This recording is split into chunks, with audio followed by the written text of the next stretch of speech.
Welcome to एस.एंड.के academy. मेरे प्यारे दोस्तों, हम लोग डिस्कस कर रहे हैं विज्ञान के मोस्ट इंपॉर्टेंट क्वेश्चंस की सीरीज़ को।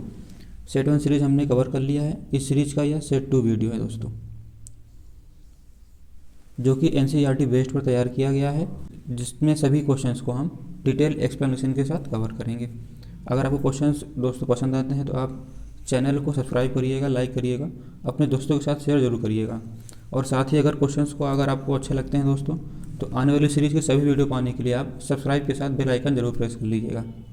ठीक है, क्वेश्चंस को बहुत ही अच्छे तरीके से कवर किया गया है, बहुत ही अच्छे तरीके से प्रिपेयर किया गया है।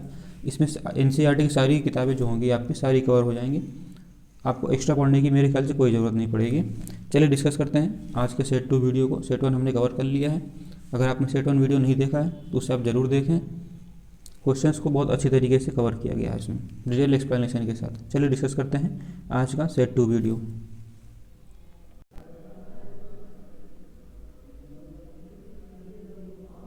आज का पहला प्रश्न है दोस्तों, केंचुए की शरीर रचना व उपयोगिता के संदर्भ में निम्नलिखित में से कौन सा कथन सही नहीं है, आपको बताना है। इसमें पहला कथन कह रहा है केंचुए का जो मेरुदंड होता है लंबा और शरीर की पेशियां क्षीण एवं असंख्य होती हैं। कथन भी कह रहा है दोस्तों केंचुए की गति शरीर की पेशियों के बारी बारी से विस्तारण एवं संकुचन से होती है, यानी घटने और बढ़ने से। तीसरा कथन कह रहा है शरीर की अधः सतह पर सूख यानी कि बाल जैसी आकृति केंचुए को भूमि पर पकड़ बनाने में सहायक होते हैं। कथन डी कह रहा है केंचुआ मिट्टी को उपजाऊ बनाने में सहायक होते हैं। इनमें से हमें बताना है दोस्तों कौन सा कथन सही नहीं है। इसमें से आप कथन जो सही नहीं है वो है ए, ऑप्शन नंबर ए, क्योंकि मेरुदंड का जो मतलब होता है दोस्तों वो रीढ़ की हड्डी होती है और केंचुए में कोई भी हड्डी नहीं पाई जाती है। ठीक है, बाकी बी सी डी ऑप्शन आपके सही हैं। आपका कथन ए सही नहीं है, ये आपका आंसर हो जाएगा। दोस्तों केंचुए के शरीर में अस्थियां नहीं होती, हड्डियां नहीं होती हैं, ये हमने बताया आपको, परंतु इनमें पेशियां होती हैं। ये पेशियां जो होती हैं इनके शरीर के घटने और बढ़ने में सहायक होती हैं, यानी कि संकुचन और विस्तारण में सहायक होती हैं। पेशियों के संकुचन एवं विस्तारण की प्रक्रिया से ही केंचुआ क्या करता है, गति करता है। घटने और बढ़ने के माध्यम से ही वो गति करता है। केंचुए के शरीर में छोटे छोटे अनेक सूख यानी कि बाल जैसी आकृति होती है, मिट्टी में उसकी पकड़ को मजबूत बनाते हैं। इसके शरीर में कुछ चिकने पदार्थ भी पाए जाते हैं दोस्तों, ये भी इसके चलने में सहायक होते हैं। बाकी केंचुआ अपने रास्ते में आने वाली मिट्टी को खाते हैं। उनका शरीर जो होता है वो अनपच्य पदार्थ को बाहर निकालता है। केंचुए द्वारा किया गया यह कार्य जो होता है वो मिट्टी को उपजाऊ बना देता है, जो कि हमारे पेड़ पौधों के लिए काफ़ी लाभदायक होता है। इसलिए इसे केंचुए को जो है किसान का मित्र भी कहा जाता है। केंचुआ दोस्तों एनेलिडा संघ का जंतु होता है। एनेलिडा संघ में जंतु में जो आते हैं वो है जोंक भी है, नेरीज भी है और केंचुआ। ये तीनों क्या एनेलिडा संघ के जंतु हैं दोस्तों। ये द्विलिंगी होते हैं, यानी कि एक ही केंचुए में, एक ही जीव में, यानी केंचुआ हो जोंक हो, इनमें एक ही शरीर में नर जननांग और मादा जननांग दोनों उपस्थित होते हैं, इसलिए इन्हें द्विलिंगी कहा जाता है। इनका जो शरीर होता है वो छोटे छोटे खंडों में बटा होता है। आप कभी गौर से देखिएगा, केंचुए का शरीर जो होता है वो छोटे छोटे खंडों में बटा होता है। ठीक है, द्विलिंगी होता है, एनेलिडा संघ का जंतु होता है, इसको आप ध्यान दीजिएगा। नेरीज, जोंक और केंचुआ तीनों क्या एनेलिडा संघ के जंतु हैं। अगला प्रश्न है दोस्तों, केंचुए के श्वसन के संदर्भ में निम्नलिखित में से कौन सा कथन सही है। श्वसन दोस्तों केंचुआ जो होता है वो श्वसन कहाँ से करता है, त्वचा से करता है। इसमें आपका ऑप्शन नंबर बी क्या हो जाएगा, सही हो जाएगा।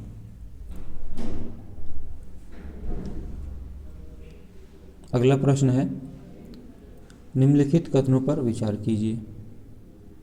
पहला कथन कह रहा है घोंघे का कवच जो होता है उसका बाह्य कंकाल कहलाता है, परंतु यह अस्थियों का नहीं बना होता है। दूसरा कथन कह रहा है घोंघे के पेशीय पाद चलने में उसकी सहायता करते हैं। तीसरा कथन कह रहा है यह कवच घोंघे के वजन को संतुलित करता है, इससे भी उसे चलने में सहायता मिलती है। इसमें से बताना दोस्तों वो कौन सा कथन सही है। इसमें से जो आपके जो कथन सही हैं वो 1 और 2 सही हैं, तीसरा गलत है। आपका आंसर हो जाएगा दोस्तों ऑप्शन नंबर ए, केवल 1 और 2। पहला कथन आपका सही है क्योंकि इसका जो बाह्य कंकाल होता है पर ये घोंघे का जो कवच होता है वो सिर्फ बाह्य कंकाल होता है, यह अस्थियों का नहीं बना होता है दोस्तों, ये कैल्शियम का बना होता है। ठीक है, कठोर कैल्शियम का बना होता है। बाकी जो घोंघे के पेशी पाद जो होते हैं वो चलने में इसकी सहायता करते हैं। तीसरा कथन गलत है, कवच घोंघे के वजन को संतुलित नहीं करता है, इससे इसको चलने में सहायता मिलती है लेकिन इसके वजन को संतुलित नहीं करता है। ठीक है,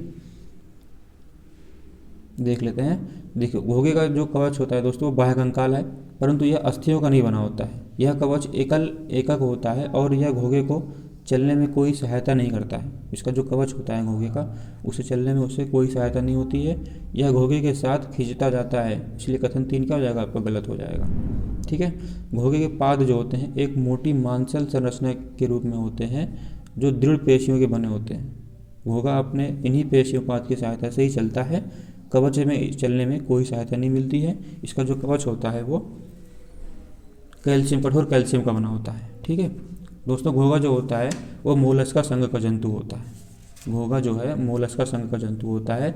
इसी के साथ ऑक्टोपस हो गया, पर्ल ओएस्टर हो गया, घोंघा हो गया, ये सभी किस में आते हैं, मोलस्का संघ के जंतु आते हैं। जंतु जगत का ये दूसरा सबसे बड़ा संघ होता है, इसमें आप ध्यान रखिएगा। इसमें आपका ऑप्शन नंबर 1 क्या हो जाएगा, सही हो जाएगा।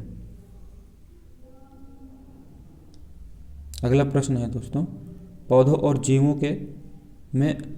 जीवों में अनुकूलन यानी एडेप्टेशन के संदर्भ में निम्नलिखित कथनों पर विचार कीजिए। पौधे और जीवों के विशिष्ट लक्षण एवं स्वभाव। पहला कथन है, पौधों और जीवों के विशिष्ट लक्षण एवं स्वभाव जो उन्हें एक आवास विशेष में रहने के लिए अनुकूल बनाते हैं उसे हम अनुकूलन कहते हैं। ठीक है, इसका कहने का मतलब ये है कि जो पौधे और जीव होते हैं उनके जो विशिष्ट लक्षण और स्वभाव होते हैं उन्हें आवास में विशेष रूप से रहने के लिए अनुकूल बनाते हैं। यहाँ पे अनुकूल का दोस्तों जो मतलब होता है वह हजारों सालों में आए परिवर्तन से संबंधित होता है। अनुकूलन का मतलब होता है ऐसे पेड़ पौधे और जीव जो होते हैं वो अपने हजारों सालों में जो अपने त्वचा को, अपने शरीर को उस वहाँ की जगह के अकॉर्डिंग अनुकूल बना लेते हैं, उसे हम अनुकूलन कहते हैं। ये व्यवस्था दोस्तों ये कम समय में नहीं होती है, इसे अनुकूल होने के लिए कम से कम हजारों साल का समय लगता है। कथन 2 कह रहा है, मैदानी क्षेत्र के एक व्यक्ति को ऊंची पहाड़ी क्षेत्र में तीव्र गति से सांस लेनी पड़ती है, परंतु थोड़े दिनों बाद वह सहज हो जाता है। यह अनुकूलन का सटीक उदाहरण है। इसमें से बताना है दोस्तों आपको कौन सा कथन सही है। ठीक है, हमने अभी आपको बताया दोस्तों जो अनुकूलन का जो मतलब होता है वो पेड़ पौधे जीव जंतुओं में हजारों सालों में आए हुए परिवर्तन से संबंधित होता है। अनुकूलन जो होता है वो थोड़े समय में से संबंधित नहीं है, इसलिए आपका कथन 2 क्या हो जाएगा, गलत हो जाएगा। क्यों? क्योंकि इसमें कह रहा है मैदानी क्षेत्र के एक व्यक्ति को ऊंचे पहाड़ी क्षेत्र में तीव्र गति से सांस लेनी पड़ती है। जब आप मैदानी क्षेत्र में रहते हैं और अचानक जब आप पहाड़ी क्षेत्र में जाते हैं तो आपको वहाँ पे सांस लेने में थोड़ी सी तकलीफ होती है, ये कह रहा है। इसमें थोड़े दिनों बाद यह सहज हो जाता है। दोस्तों ये थोड़े दिनों बाद सहज नहीं होता है, इसे सहज होने में थोड़ा सा वक्त लगता है ज़्यादा। ठीक है, यह व्यवस्था अनुकूलन का सटीक उदाहरण। अनुकूलन हमने आपको बताया दोस्तों, अनुकूलन जो होता है वो लगभग हजारों साल समय से संबंधित होता है। ठीक है, कोई भी चीज़ होती है वो तुरंत या कुछ समय में अनुकूल नहीं होती है, अनुकूलन के लिए काफ़ी समय लगता है। आपका पॉइंट नंबर 2 क्या हो जाएगा, गलत हो जाएगा। आपका आंसर हो जाएगा कथन 1, केवल 1 सही है। ठीक है,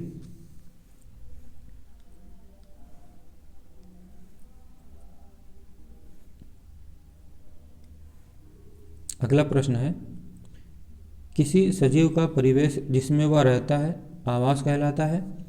आवासों में विभिन्न घटक उपस्थित होते हैं। इन घटकों के संदर्भ में निम्नलिखित कथनों में से कौन सा कथन सही है आपको बताना है। पहला कथन क्या कह रहा है, किसी आवास में पाए जाने वाले सभी जीव पौधे एवं जंतु जो होते हैं उसके जैव घटक होते हैं। दूसरा कथन कह रहा है, चट्टान, मिट्टी, वायु एवं जल जैसे अनेक निर्जीव वस्तुएं जो होती हैं वो आवास के अजैव घटक होते हैं। तीसरा कथन कह रहा है, सूर्य का प्रकाश एवं ऊष्मा जो है वो ऊष्मा जैसे ऊर्जा घटक जो हैं इन दोनों घटकों में से किसी में सम्मिलित नहीं है। यानी कि ये कह रहा है न ही ये जैविक घटक है न ही अजैविक घटक है। ठीक है, इसमें से बताना आपको कौन सा कथन सही है।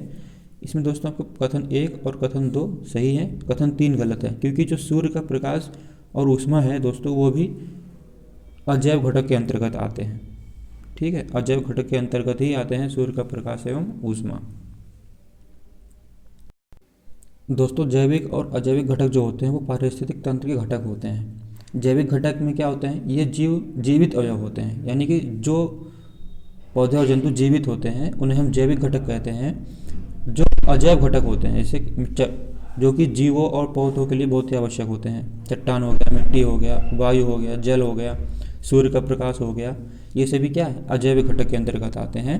ये अजैविक घटक जो होते हैं दोस्तों वो रासायनिक एवं भौतिक कारकों को सम्मिलित किए हुए निर्जीव अवयव होते हैं जो जीवों की उत्तरजीविता एवं प्रजनन क्षमता को प्रभावित करते हैं, यानी कि जैव घटक को प्रभावित करते हैं। ये 4 होते हैं। इसका जो 4 मुख्य अजैविक घटक होते हैं वो प्रकाश हो गया, ऊष्मा हो गया, वायु, मृदा, जल, आर्द्रता, ये सभी क्या है, अजैविक घटक है। तो आपका ऑप्शन नंबर 3 गलत हो जाएगा। आप में इसमें कथन 1 और कथन 2 सही है, आपका आंसर विकल्प 1 सही हो जाएगा, केवल 1 और 2 सही है।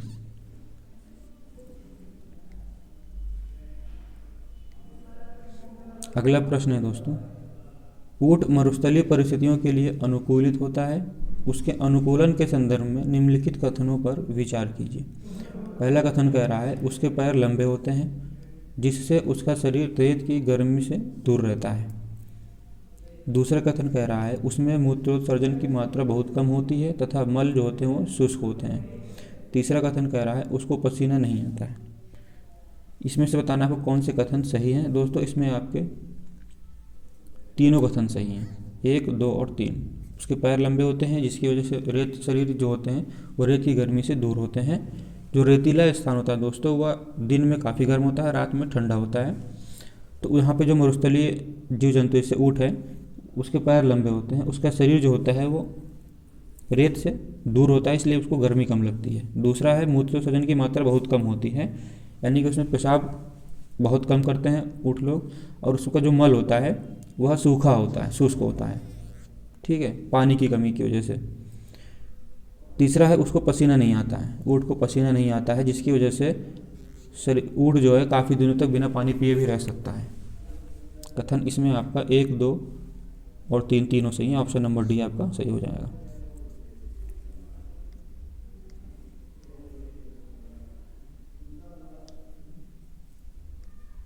अगला प्रश्न है दोस्तों, निम्नलिखित पर विचार कीजिए। पहला है मछली, दूसरा है स्क्विड, तीसरा है ऑक्टोपस। उपर्युक्त में से किसका या किनका शरीर धारारेखी नहीं होता है, ये आपको बताना है। दोस्तों यहाँ पर धारारेखी का मतलब होता है, धारारेखी से मछली का शरीर क्या होता है, किनारों पर पतला होता है। मछली का शरीर दोस्तों किनारों पर पतला होता है, बीच में मोटा होता है। ठीक है, इसी को हम धारारेखी कहते हैं। तो मछली में से जो है मछली सिर्फ धारारेखी होती है दोस्तों। स्क्विड और ऑक्टोपस जो होते हैं वो धारारेखी, उनका शरीर जो होता है वो धारारेखी नहीं होता है।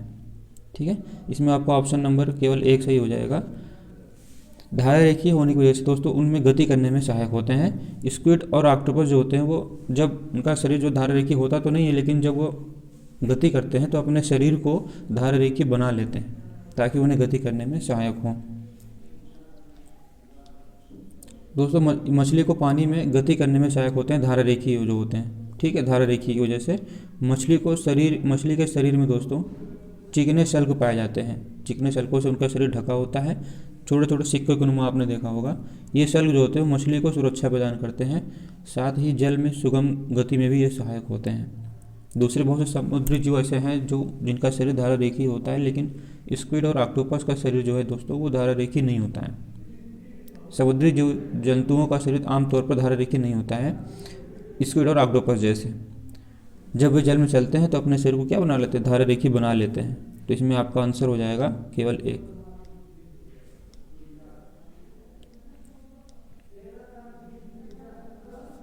Option number A. मछली का शरीर धारारेखी होता है, स्क्विड और ऑक्टोपस का नहीं होता है। ऑक्टोपस दोस्तों मोलस्क संघ का जंतु है। मछली किस में आता है, मत्स्य वर्ग में, आस्टिकथीज में। दोस्तों आपने किताबों में पढ़ा होगा कुछ मछलियाँ क्या होती हैं, विद्युत उत्पन्न करती हैं, यानी कि जिनसे अगर हम उन्हें टच करते हैं तो हमें करंट महसूस होता है। जैसे जैसे क्या, टारपीडो। टारपीडो में विद्युत अंग होते हैं दोस्तों, उन्हें छूने से करंट का एहसास होगा। ठीक है। कुछ क्या होते हैं, जहरीले होते हैं। कुछ मछलियाँ जहरीली होती हैं, जैसे ट्राइगोन हो गया। ट्राइगोन जहरीली मछली होती है, टारपीडो विद्युत उत्पन्न करती है। ध्यान दीजिएगा, ये क्वेश्चन आ सकते हैं एग्जाम में। अगला प्रश्न है दोस्तों, निम्नलिखित पर विचार कीजिए। ऑक्टोपस, व्हेल और डॉल्फिन, इनमें से किस में श्वसन के लिए गिल या क्लोम नहीं होते हैं? यानी कि गिल क्लोम मतलब गलफड़े नहीं होते हैं किन में? ऑक्टोपस, व्हेल और डॉल्फिन में किन में गलफड़े नहीं होते हैं? दोस्तों व्हेल और डॉल्फिन में गिल क्लोम यानी कि गलफड़े नहीं होते हैं। ऑक्टोपस में गलफड़े पाए जाते हैं। ठीक है। इसमें बता रहा है आपको कि इसमें ग्लोम गिल या क्लोम नहीं होते हैं। आपका आंसर हो जाएगा ऑप्शन नंबर सी, केवल 2 और 3, इसमें गलफड़े नहीं होते हैं। ऑक्टोपस में और समुद्री मछली हो गई, ऑक्टोपस हो गया, स्क्विड हो गया, इन सभी में गलफड़े पाए जाते हैं, परंतु व्हेल और डॉल्फिन में गलफड़े नहीं पाए जाते हैं। दोस्तों ऑक्टोपस के जल में श्वसन के लिए गिल क्लोम होता है, मैंने बता दिया आपको। गिल स्क्विड और मछलियों में भी पाए जाते हैं, लेकिन डॉल्फिन और व्हेल जैसे जंतुओं में नहीं पाए जाते हैं। ये जो डॉल्फिन और व्हेल जैसी मछलियाँ जो होती हैं वो सिर पर एक नासा द्वार अथवा वाद छिद्रों द्वारा सांस लेते हैं। उनके सिर पर एक छेद होता है जिसके माध्यम से वो सांस लेते हैं। ये लंबे समय तक बिना सांस के लिए भी रह सकते हैं। ठीक है। इसलिए वो समय समय पर क्या करते हैं, समुद्री सतह पर आकर श्वसन छिद्रों से जल बाहर निकालते हैं और स्वच्छ श्वास वायु जो होती है वो अपने अंदर भरते हैं छिद्रों के माध्यम से। अगला प्रश्न है दोस्तों, नागफनी के पौधे में प्रकाश संश्लेषण निम्नलिखित में से किस भाग में होता है? दोस्तों नागफनी में जो प्रकाश का संश्लेषण होता है वह तने के माध्यम से होता है। क्यों? नागफनी क्या है, मरुस्थलीय पौधा होता है। ठीक है।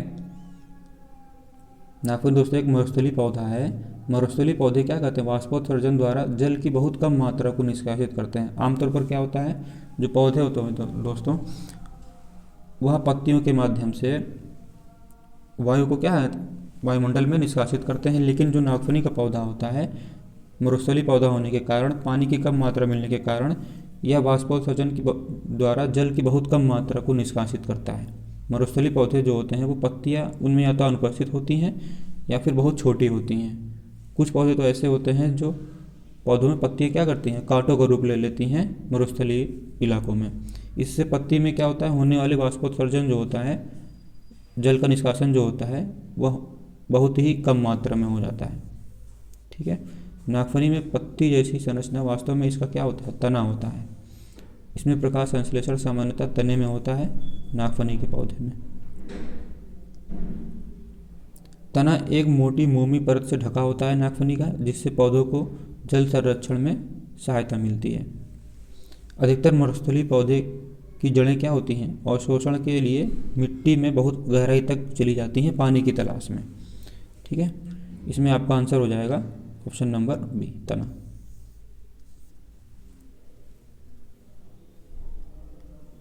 अगला प्रश्न है, पौधों की पत्तियां जो होती हैं श्वसन की प्रक्रिया में वायु को अंदर लेती हैं। इस प्रक्रिया के अगले चरण में पत्तियां निम्नलिखित में से क्या करती हैं?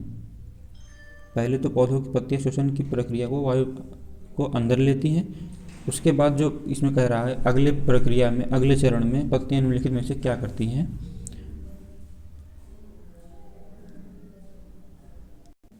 पहला कथन कह रहा है दोस्तों, कार्बन डाइऑक्साइड का उपयोग करती हैं तथा ऑक्सीजन क्या करती है, वायु में निष्कासित करती हैं। दूसरा कथन कह रहा है अगले चरण में यह ऑक्सीजन का उपयोग करती हैं तथा कार्बन डाइऑक्साइड क्या करती हैं, वायु में निष्कासित करती हैं। तीसरा कथन कह रहा है ऑक्सीजन व कार्बन डाइऑक्साइड दोनों का उपयोग करती हैं। चौथा कथन कह रहा है ऑक्सीजन व कार्बन डाइऑक्साइड दोनों वायु में निष्कासित करती हैं। तो इसमें क्या कह रहा है, पौधों की जो पत्तियां होती है श्वसन की प्रक्रिया में वायु को अंदर तो लेती हैं, लेकिन जो उसकी अगली प्रक्रिया होती है, जो उसका अगला चरण होता है, वह होता है ऑप्शन नंबर बी आपका, ऑक्सीजन का उपयोग करती हैं जो वायु को अंदर लेती हैं। क्योंकि वायु क्या होता है दोस्तों, अनेक गैसों का मिश्रण होता है, आप सभी को पता है। इसमें ऑक्सीजन, कार्बन डाइऑक्साइड, नाइट्रोजन, काफ़ी गैसें उपस्थित होती हैं। तो उसमें जो वायु अंदर लेते हैं पौधे, उसमें ऑक्सीजन का उपयोग करती हैं और कार्बन डाइऑक्साइड को क्या करती हैं, वायु में निष्कासित कर देती हैं। ठीक है, ऑप्शन नंबर बी आपका सही हो जाएगा। इसे हम एक्सप्लेन से पढ़ लेते हैं। दोस्तों, पौधों में श्वसन की क्रिया जो होती है वो गैसों का आदान प्रदान क्या होता है, उनकी मुख्यतः पत्तियों के द्वारा होता है। आप सभी को पता है, प्रकाश संश्लेषण के माध्यम से वो अपने भोजन को बनाते हैं। पत्तियां जो होती हैं सूक्ष्म रंध्रों स्टोमेटा द्वारा वायु को अंदर लेती हैं। वायु जो है अनेक गैसों का मिश्रण होता है दोस्तों। ऑक्सीजन का उपयोग करती हैं और वे उसमें ऑक्सीजन का उपयोग करती हैं और कार्बन डाइऑक्साइड को क्या करती हैं, वायु में निष्कासित करती हैं। ठीक है, प्रकाश संश्लेषण की क्रिया में पौधे क्या करते हैं, प्रकाश की उपस्थिति में वायु की कार्बन डाइऑक्साइड का उपयोग भोजन बनाने के लिए करते हैं। कार्बन डाइऑक्साइड का जो प्रयोग करते हैं प्रकाश संश्लेषण की प्रक्रिया में, कार्बन डाइऑक्साइड का उपयोग करते हैं भोजन बनाने के लिए। ठीक है, तथा ऑक्सीजन को छोड़ते हैं। यह है भोजन की प्रक्रिया के दौरान प्रकाश संश्लेषण की क्रिया में। पौधे केवल दिन के समय ही भोजन बनाते हैं, जबकि श्वसन क्रिया वो दिन और रात दोनों में ही निरंतर करते रहते हैं। भोजन बनाने की प्रक्रिया में निष्कासित ऑक्सीजन की मात्रा जो होती है पौधों द्वारा श्वसन में उपयोग की गई ऑक्सीजन की अपेक्षाकृत बहुत अधिक होती है। ठीक है, इसलिए इसमें आपका ऑप्शन क्या हो जाएगा, ऑप्शन नंबर बी सही हो जाएगा।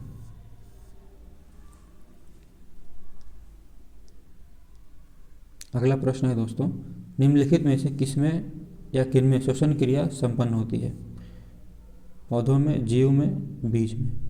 इसमें बताना है आपको कौन सा कूट सही है। दोस्तों, श्वसन की क्रिया दोस्तों आप सभी को पता है पौधे और जीव में तो होता ही होता है, साथ ही बीज में भी श्वसन की क्रिया होती है। ठीक है, तो इसमें आपका ऑप्शन नंबर डी सही हो जाएगा, 1, 2 और 3। दोस्तों, पौधों और जीवों में समान ही बीजों में, पौधों और जीवों के समान बीज होता है वो बीजों में भी श्वसन की क्रिया होती है। जैसे उदाहरण के तौर पे आप देख लीजिए, गेहूं की बोरी जो होती है उसमें कुछ गर्मी उत्पन्न होती है, आपने देखा होगा। यही गर्मी जो होती है वो बीजों के श्वसन के कारण उत्पन्न होती है। ठीक है, बीजों में श्वसन की क्रिया उस समय भी चलती रहती है जब अन्य जैव प्रक्रम क्या होता है उतने सक्रिय नहीं होते हैं, फिर भी उस समय बीजों में श्वसन की क्रिया क्या होती है, चलती रहती है। इसमें आपका ऑप्शन नंबर डी सही हो जाएगा। इनमें से बताना दोस्तों, उत्सर्जन, उद्दीपन के प्रति अनुक्रिया और प्रजनन, इन तीनों में से कौन से ऐसे लक्षण हैं जो सजीव, जंतु और पौधों दोनों में पाए जाते हैं। दोस्तों, आपका आंसर क्या होगा इसमें, ऑप्शन नंबर डी। 1, 2 और 3 तीनों जो इसमें क्रिया लक्षण है, उत्सर्जन, उद्दीपन और प्रजनन, ये तीनों लक्षण जो होते हैं सजीव, जंतु और पौधों दोनों में पाए जाते हैं। आपका ऑप्शन नंबर डी सही हो जाएगा। दोस्तों देखो, बाह्य वातावरण में होने वाले कुछ परिवर्तन जैसे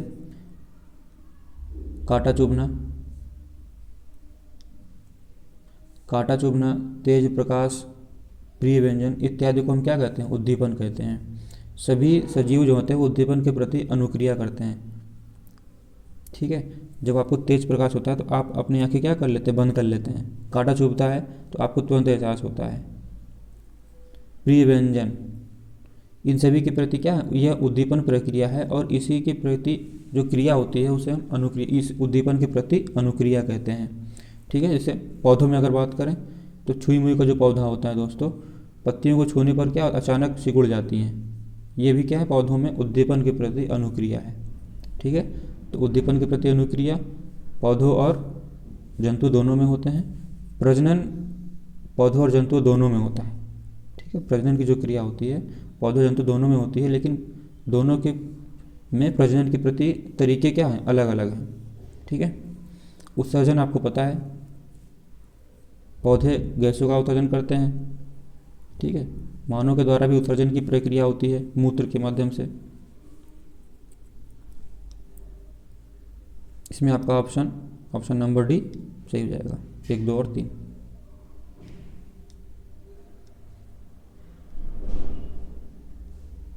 अगला प्रश्न है दोस्तों, निम्नलिखित में से एसआई का लंबाई का एसआई मात्रक, लंबाई का एसआई मात्रक क्या है। इसमें आपको बताना मीटर, फुट या ए और बी दोनों, या फिर डी इनमें से कोई नहीं।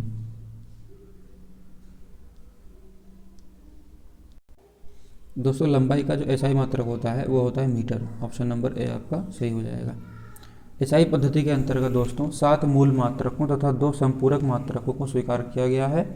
7 मूल मात्रकों में अगर बात करें, पदार्थ की मात्रा के लिए मात्रक मोल को 1971 में मान्यता दी गई थी। तब से अभी तक मूल मात्रकों की संख्या कितनी है? 7 ही है। एसआई के जो मूल मात्रक 7 हैं उसको आप देख लीजिए। लंबाई, जिसका मात्रक होता है मीटर, लंबाई का एसआई मात्रक होता है मीटर। द्रव्यमान का एसआई मात्रक होता है किलोग्राम। समय का एसआई मात्रक होता है सेकंड। विद्युत धारा का एसआई मात्रक होता है एम्पियर। ताप का एसआई मात्रक होता है केल्विन। ज्योति तीव्रता का एसआई मात्रक होता है कैंडेला। पदार्थ की मात्रा होती है मोल। लंबाई, द्रव्यमान, समय, विद्युत धारा, ताप, ज्योति तीव्रता, पदार्थ की मात्रा, ये सभी क्या है? एसआई मात्रक पद्धति के 7 मूल मात्रक हैं दोस्तों। ठीक है। और एसआई पद्धति के जो 2 संपूरक मात्रक हैं वो हैं समतल कोण और ठोस कोण। समतल कोण का एसआई मात्रक होता है रेडियन। समतल कोण का एसआई मात्रक होता है रेडियन। और ठोस कोण का एसआई मात्रक होता है स्टेरेडियन। ठीक है। इसमें लंबाई का एसआई मात्रक पूछा था तो आपको हो जाएगा मीटर। अगला प्रश्न है दोस्तों, निम्नलिखित युग्मों पर विचार कीजिए। पहला है वाहन। वाहन सरल रेखीय गति। ठीक है, गति के संदर्भ में बताना है आपको। वाहन क्या कर रहा है इसमें? कथन एक, वाहन जो है सरल रेखीय गति करता है। दूसरा कह रहा है पंखा क्या है? आवर्ती गति करता है। तीसरा कह रहा है झूला क्या है? वर्तुल गति करता है। इनमें से बताना है आपको कौन सा सही सुमेलित है। ठीक है, वाहन, पंखा और झूला। दोस्तों इसमें सिर्फ कथन एक ही सुमेलित है। ऑप्शन नंबर ए आपका सही हो जाएगा, केवल एक। वाहन क्या है? सरल रेखीय गति करते हैं। पंखा क्या करते हैं दोस्तों? ये वर्तुल गति करते हैं। पंखा जो है वर्तुल गति करता है, यानी सर्कुलर मोशन करता है। झूला क्या करता है? आवर्ती गति करता है, इसे पीरियोडिक मोशन कहते हैं। ठीक है, इसमें बी 2 और 3 क्या आ जाएंगे? गलत हो जाएंगे। ऑप्शन नंबर 1 आपका सही है। दोस्तों देखो, वाहन की गति क्या होती है? सरल रेखीय गति का उदाहरण होता है। जब वो वस्तुएं क्या होती हैं? सरल रेखा के अनुदिश गति करती हैं। सड़क पर जा रही है तो वो क्या होती है? सरल रेखा में गति कर रही है, तो ऐसी गति को हम दोस्तों सरल रेखीय गति कहते हैं। ठीक है, वाहन की गति क्या हो जाएगी? सरल रेखीय गति हो जाएगी। लेकिन जब कोई वस्तु इस प्रकार गति करती है कि उस वस्तु की किसी नियत बिंदु से दूरी क्या होती है? समान होती है। पंखा, मान लीजिए पंखा जो होता है उसकी जो पर होते हैं वो एक नियत बिंदु से क्या होते हैं? उनके तीनों पर की लंबाई क्या होती है? समान होती है। ठीक है, वही कह रहे हैं यहाँ पे, जब कोई वस्तु इस प्रकार गति करती है कि उस वस्तु की किसी नियत बिंदु से दूरी क्या होती है? समान होती है, तो इस प्रकार की गति को हम क्या कहते हैं? वर्तुल गति कहते हैं, यानी कि सर्कुलर मोशन कहते हैं। जैसे पंखा हो गया, घड़ी की सुई हो गई। घड़ी की सुई क्या होती है? एक निश्चित बिंदु से उनकी दूरी क्या होती है? समान होती है। कुम्हार के चाक हो गए आदि की जो गति होती है वो वर्तुल गति होती है, सर्कुलर मोशन होती है। ठीक उसी प्रकार ऐसी गति जो एक निश्चित समयांतराल के पश्चात अपनी गति को दोहराती है उसे हम आवर्ती गति कहते हैं, पीरियडिक मोशन कहते हैं। ठीक है, जैसे पार्क में लगे होते हैं, जैसे झूले लगे होते हैं, घड़ी के जो पेंडुलम होता है, गिटार के तार होते हैं, ढोलों के पृष्ठ होते हैं, ये सभी क्या करते हैं? आवर्ती गति करते हैं। ठीक है, एक निश्चित समयांतराल के पश्चात अपनी गति को यह दोहराते हैं। इसमें आपका ऑप्शन नंबर 1, केवल 1 सही हो जाएगा। पंखा क्या करता है? सर्कुलर गति करता है। झूला क्या करता है? ये पीरियोडिक मोशन करता है। अगला प्रश्न है दोस्तों, निम्नलिखित पर विचार कीजिए। पहला कह रहा अपवर्तन, दूसरा परावर्तन, तीसरा विवर्तन।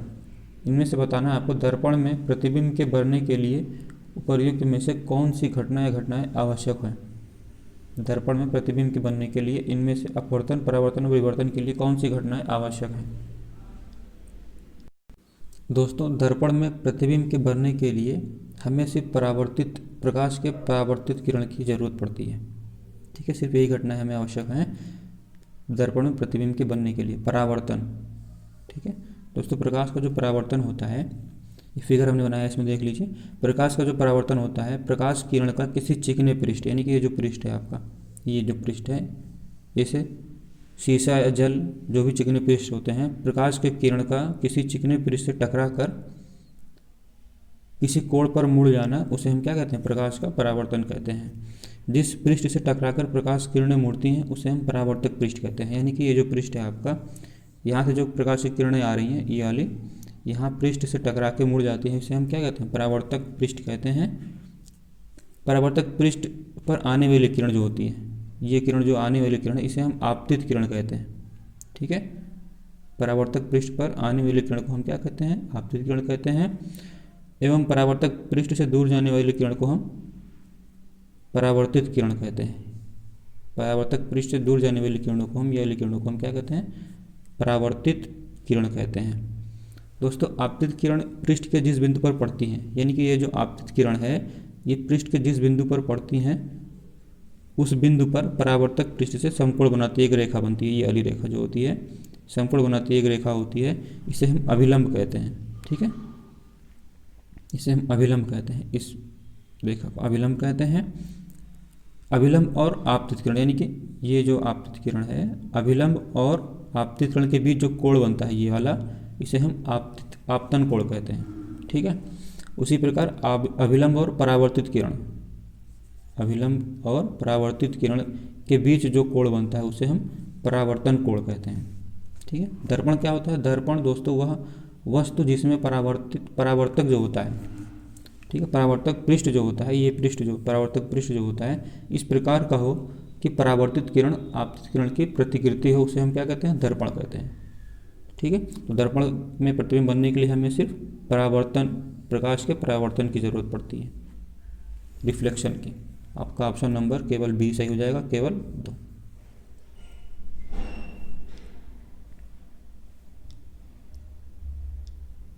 अगला प्रश्न है दोस्तों, व्यक्ति वस्तुओं को देख पाता है जब, पहला इसमें कह रहा है वस्तु पर प्रकाश पड़े, या फिर जब व्यक्ति की आंखों पर प्रकाश पड़े, या फिर ऑप्शन नंबर सी जब प्रकाश वस्तु पर पड़े और आंखों की तरफ आ जाए। ऑप्शन इसमें डी कह रहा है इनमें से कोई नहीं। इनमें से बताना आपको व्यक्ति को वस्तु, हमें या मान लीजिए हमें वस्तुएं कब दिखाई देती हैं या क्यों दिखाई देती हैं। इसमें आपका आंसर हो जाएगा दोस्तों ऑप्शन नंबर सी, जब प्रकाश वस्तु पर पड़े और आंखों की तरफ आए तभी हमें वस्तु दिखाई देती है। जैसे मान लीजिए ये आप हैं, ये वस्तु है, ठीक है, तो यहाँ से प्रकाश आ रहा है तो हमें वस्तु तभी, ये वस्तु हमें तभी दिखाई देगी जब यहाँ से प्रकाश आए वस्तु पर और वस्तु से फिर हमारे आंखों पर आए, तभी हमें वस्तु क्या होती है, दिखाई देती हैं। तो वही ऑप्शन इसमें सी कह रहा है, जब प्रकाश वस्तु पर पड़े और आंखों की तरफ आए तभी हमें वस्तुएं दिखाई देती हैं। ऑप्शन नंबर सी आपका सही हो जाएगा।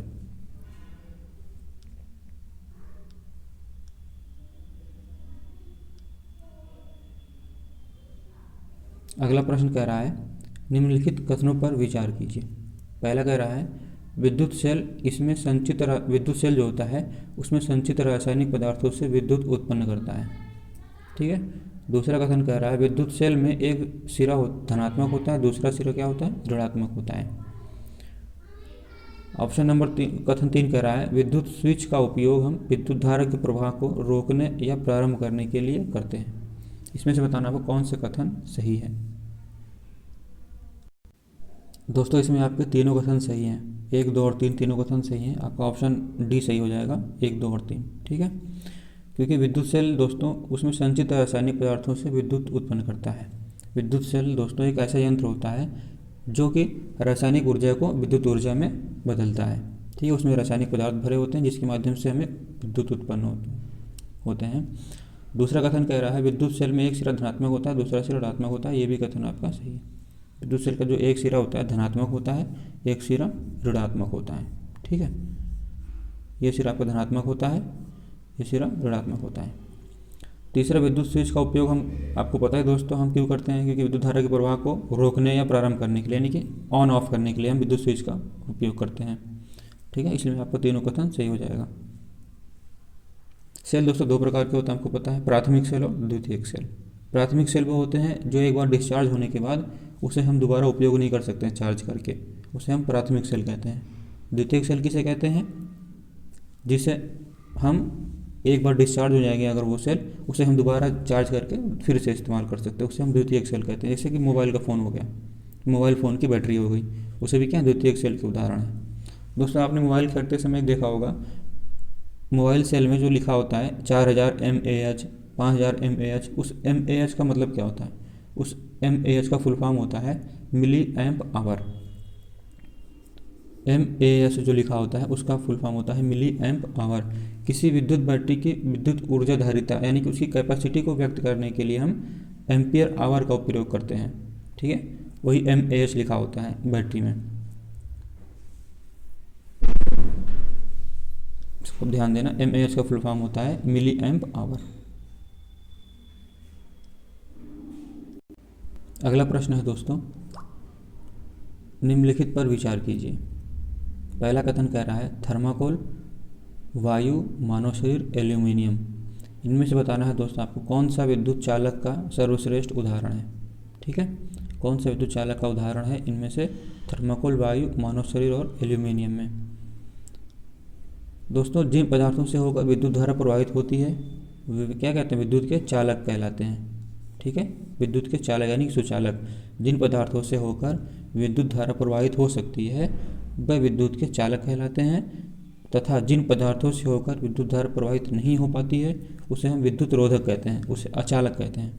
ठीक है, थर्माकोल, वायु क्या है, थर्माकोल और वायु जो होते हैं वो विद्युत रोधक हैं, यानी कि विद्युत के सुचालक नहीं है, ये अचालक हैं। ठीक है, विद्युत का चालक अगर हम बात करें, थर्माकोल क्या है, थर्माकोल और वायु विद्युत के अचालक हैं, ये चालक की श्रेणी में नहीं आते हैं, इनसे विद्युत धारा प्रवाहित नहीं होती है। ठीक है, जबकि मानव शरीर और एल्यूमिनियम की जो पत्ती होती है यह विद्युत के चालक हैं, इसे सुचालक कहते हैं। इनसे विद्युत धारा, इनसे होकर विद्युत धारा क्या होती है, प्रवाहित होती है, मानव शरीर और एल्यूमिनियम दोनों से। इसमें आपका आंसर हो जाएगा ऑप्शन नंबर सी, 3 और 4। ठीक है, थर्माकोल और वायु विद्युत रोधक है, जबकि एल्यूमिनियम की पत्ती क्या है, विद्युत चालक है। मानव शरीर भी दोस्तों विद्युत का चालक है। ठीक है, अगला प्रश्न देखते हैं। अगला प्रश्न कह रहा है चुंबकों के संदर्भ में निम्नलिखित कथनों पर विचार कीजिए। इसमें पहला कथन कह रहा है मैग्नेटाइट एक प्राकृतिक चुंबक है। दूसरा कह रहा है चुंबक कुछ पदार्थों को आकर्षित करता है, ऐसे पदार्थों को हम चुंबकीय पदार्थ कहते हैं। ठीक है, तीसरा कथन कह रहा है दो चुंबकों के समान ध्रुव एक दूसरे को आकर्षित करते हैं, जबकि असमान ध्रुवों में परस्पर प्रतिकर्षण होता है।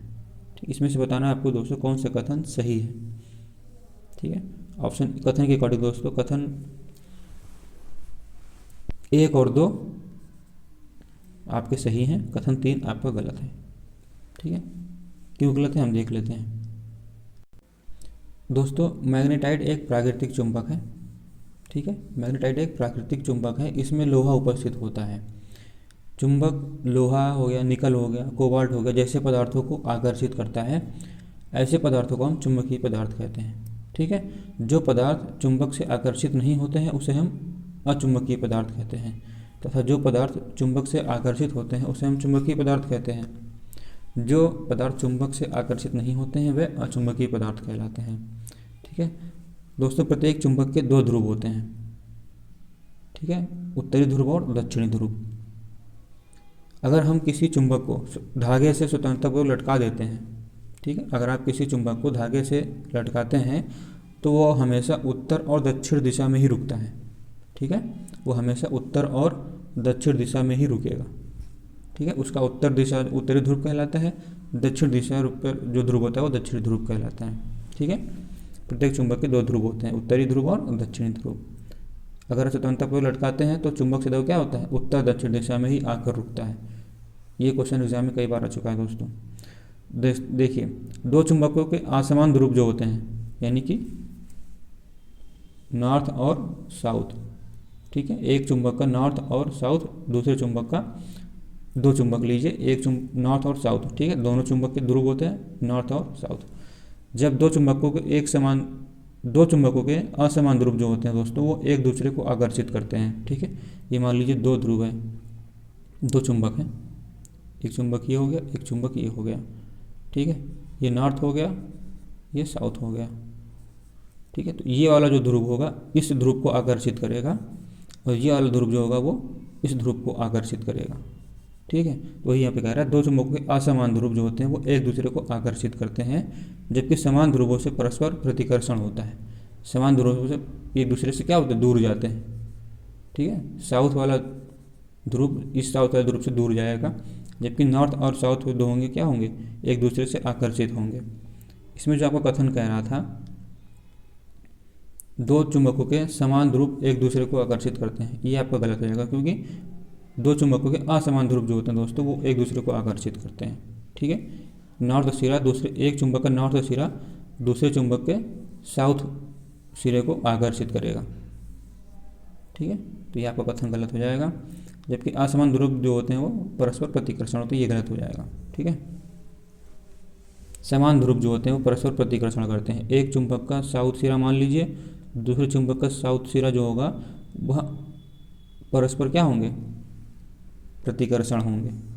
ठीक है, एक दूसरे से दूर जाएंगे। ये आपका ऑप्शन नंबर बी, केवल एक और दो सही हो जाएगा।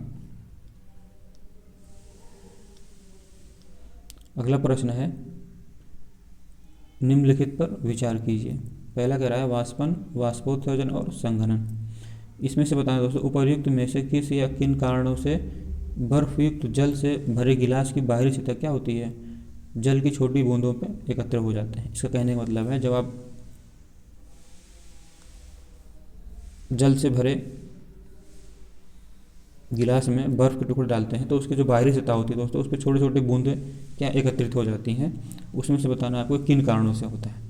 ठीक है, वाष्पन है या वाष्पोत्सर्जन है या संघनन है। तो इस प्रक्रिया को हम दोस्तों संघनन कहते हैं। ठीक है, ऑप्शन नंबर सी, केवल 3 आपका सही हो जाएगा। इस प्रक्रिया को हम संघनन कहते हैं। दोस्तों देखो, जल वाष्प के इसकी द्रव अवस्था में परिवर्तित होने की प्रक्रिया को हम संघनन कहते हैं। आप किसी गिलास में जल भर के उस बर्फ के टुकड़े डालते हैं तो जो उसके सतह पर छोटी छोटी बूंदें एकत्रित होती हैं, वह प्रक्रिया दोस्तों संघनन कहलाती है। ठीक है, बर्फयुक्त जल से भरे गिलास की बाहरी सतह पर जल की छोटी छोटी बूंदें संघनन के कारण ही एकत्र हो जाती हैं। वायु में जलवाष्प होती है। ठीक है, जल क्या होता है दोस्तों, हाइड्रोजन और ऑक्सीजन से मिलकर बना होता है। हाइड्रोजन ऑक्सीजन क्या है, गैस है। जब वो ठंडे सतह से टकराती हैं तो वह जलवाष्प के रूप में एकत्रित हो जाती हैं। ठीक है, जब वायु किसी ठंडे पृष्ठ के संपर्क में आती हैं तो इसमें उपस्थित जलवाष्प जो होती है वो ठंडी होकर संघनित हो जाती है। ठंडी होकर संघनित हो जाती है, जिसके कारण वह जल की बूंदों के रूप में पृष्ठ पर दिखाई दे पड़ती है। ठीक है, वाष्पन और वाष्पोत्सर्जन दो होते हैं दोस्तों, दोनों से जल द्रव से क्या होता है, वाष्प अवस्था में बदलता है। वाष्पन और वाष्पोत्सर्जन दो होता है, वो जल द्रव से वाष्प अवस्था में बदलने वाली प्रक्रिया है। तो इसमें संघनन, जो छोटी छोटी बूंदें एकत्रित होती हैं गिलास पे, वो संघनन की क्रिया के द्वारा होती है। ठीक है, इसमें आपका ऑप्शन नंबर केवल सी, केवल 3 से हो जाएगा, संघनन की प्रक्रिया।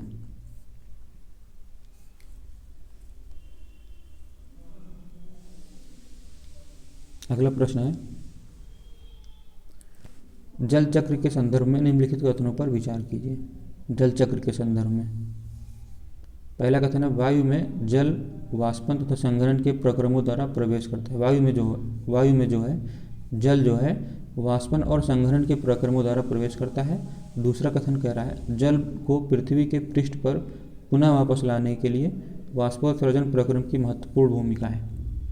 तीसरा कथन कह रहा है, इसमें वायु में प्रविष्ट जल से बादल बनते हैं और वर्षा, ओले तथा हिम के रूप में जल जो है पुनः धरती पर वापस आ जाता है। इसमें से बताना आपको कौन सा कथन सही है। इसमें जो आपका कथन सही है दोस्तों, वो कथन 3 सही है, केवल 3 सही है। ठीक है, 1 और 2 गलत है। ठीक है, इसमें आपका आंसर हो जाएगा केवल 3, ऑप्शन नंबर सी। ठीक है, क्योंकि देखिए पहला कथन इसलिए गलत है क्योंकि वायु में जो जल होता है दोस्तों, वायु में जल जो है वाष्पन और वाष्पोत्सर्जन के प्रक्रमों द्वारा एकत्रित होते हैं, ना कि संघनन के द्वारा। संघनन की प्रक्रिया हमने बताई थी दोस्तों, संघनन में जलवाष्प जो है छोटी छोटी बूंदों के रूप में एकत्रित हो जाते हैं। ठीक है, वह प्रक्रिया संघनन कहलाती है।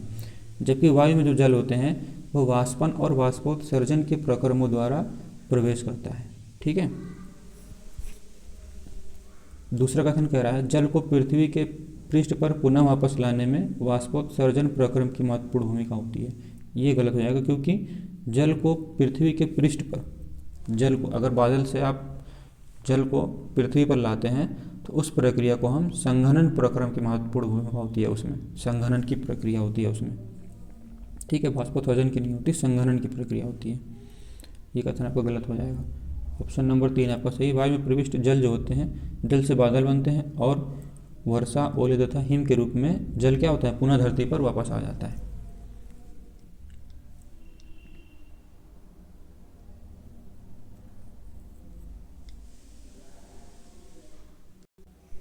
अगला प्रश्न कह रहा है दोस्तों, वायु अनेक गैसों का मिश्रण है, इस मिश्रण के निम्न मुख्य अवयव के संदर्भ में निम्नलिखित कथनों पर विचार कीजिए। आप सभी को पता है वायु में वायु जो है अनेक गैसों का मिश्रण है। इसमें पहला कथन कह रहा है दोस्तों, वायु में ऑक्सीजन और नाइट्रोजन मिलकर जो है टोटल 99% बनाते हैं, भाग बनाते हैं सिर्फ ऑक्सीजन और नाइट्रोजन मिलके। अगला कथन कह रहा है, शेष 1% में भाग में कार्बन डाइऑक्साइड हो गई, कुछ अन्य गैसें, जलवाष्प तथा धूल कण उसमें उपस्थित होते हैं शेष 1% में। बाकी 99% जो होते हैं वो सिर्फ ऑक्सीजन और नाइट्रोजन से मिलकर बनाते हैं। कथन ऐसा कह रहा है। इसमें से बताना आपको कथन कौन सा कथन सही है। इसमें दोस्तों आपका कथन 1 और 2 दोनों सही है। ऑप्शन नंबर सी आपका सही हो जाएगा। ठीक है, देखिए वायु अनेक गैसों का मिश्रण है, इनमें मुख्यतः नाइट्रोजन, ऑक्सीजन, थोड़ी मात्रा में कार्बन डाइऑक्साइड तथा इससे भी कम मात्रा में अन्य गैसों का मिश्रण होता है। ठीक है, इस मिश्रण में लगभग 99% दोस्तों जो हैं सिर्फ 2 गैसें बनाती हैं, ऑक्सीजन और नाइट्रोजन। ऑक्सीजन की मात्रा 20.95% होती है या लगभग 21%। ठीक है, नाइट्रोजन की मात्रा होती है 78.09% या लगभग 78% होती है। इन्हीं दोनों से 99% भाग जो बनता है वायु का जो मिश्रण होता है इन्हीं दोनों से मिलकर बनता है। शेष में 1% में आर्गन होती है, आर्गन, कार्बन डाइऑक्साइड, कुछ अन्य गैसें, जलवाष्प तथा धूल कण भी उपस्थित होते हैं उसमें। उसमें कार्बन डाइऑक्साइड की मात्रा जो होती है दोस्तों वो 0.03% होती है। ठीक है, इसको आप ध्यान दीजिएगा। कार्बन डाइऑक्साइड की मात्रा जो होती है वायु में 0.013% होती है, 0.03% होती है। इसमें आपका ऑप्शन सी 1 और 2 दोनों सही हो जाएगा।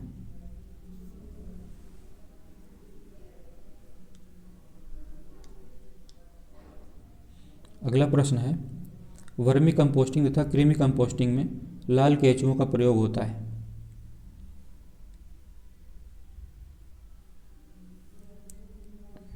वर्मी कंपोस्टिंग तथा कृमि कंपोस्टिंग में लाल केंचुओं का प्रयोग होता है। इन लाल केंचुओं के संदर्भ में निम्नलिखित कथनों पर विचार कीजिए।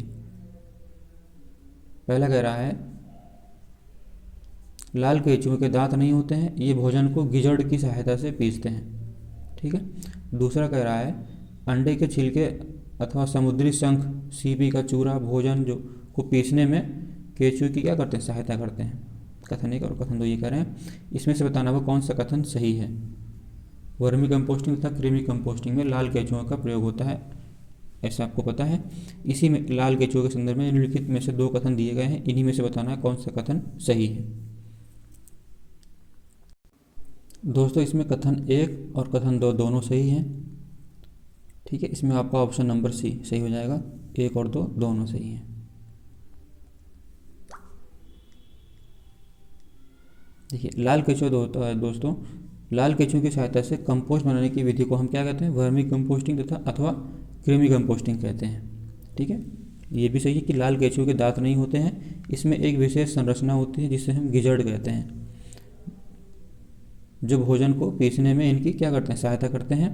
अंडे के छिलके हो गए, समुद्री शंख या सीपी का चूरा हो गया, आहार के साथ मिलाने पर यह भोजन को पीसने में केंचुओं की सहायता करते हैं। ठीक है, तो इसमें हमें एक क्वेश्चन ये मिल जाएगा, लाल केंचुओं की सहायता से कंपोस्ट बनाने की विधि को हम क्या कहते हैं, वर्मी कंपोस्टिंग अथवा कृमि कंपोस्टिंग होते हैं। केंचुओं के दांत नहीं होते हैं, न ही उनमें हड्डी होती हैं।